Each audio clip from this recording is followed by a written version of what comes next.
పాకిస్తాన్ మీద మనమైతే అణ్వాయుధం వేయాల, వాడి దగ్గర ఉన్న అణ్వాయుధం ఏమన్నా లీక్ అయిందో తెలియదు. అణ్వాయుధ స్థావరానికి సంబంధించిన ముఖద్వారం దగ్గర మనం కొట్టామన్నటువంటిది చర్చ నడుస్తుంది. ఇది నిజమో కాదో తెలియదు కానీ ఎవరికి వాళ్ళు దాంట్లో అక్కడ ఉన్నటువంటి పబ్లిక్కే మెన్షన్ చేసుకొస్తున్నదే ఇప్పుడు చర్చకి తావిస్తోంది.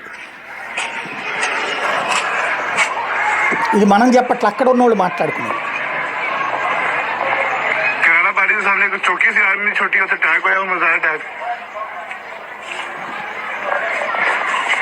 सामने देख रहे हो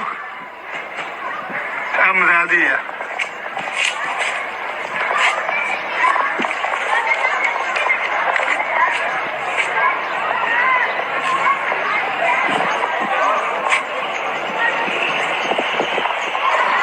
अल्लाह खैर।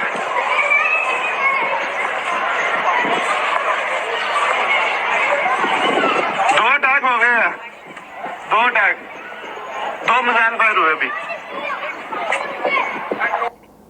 సర్గోసా స్థావరాన్ని కొట్టాం మనం, బట్ అక్కడ అణు నిల్వలు ఉన్నాయో లేదో మాకు తెలియదు పొమ్మన్నాం. అయితే అక్కడ కొండల మీద ఉంటాయి అన్నటువంటిది కొంతమంది చెప్పేది, బట్ ఆ కొండల మీద నుంచి ఎప్పుడో కిందకి తెచ్చి అక్కడ స్థావరాల్లో పెట్టారన్నటువంటిది మరొక పాయింట్. ఇప్పుడు అక్కడైతే మాత్రం పాకిస్తాన్లో అది పేలింది అన్న ప్రచారం మాత్రం వణికిస్తోంది, నిజంగా పేలిందో లేదో తెలియదు కానీ.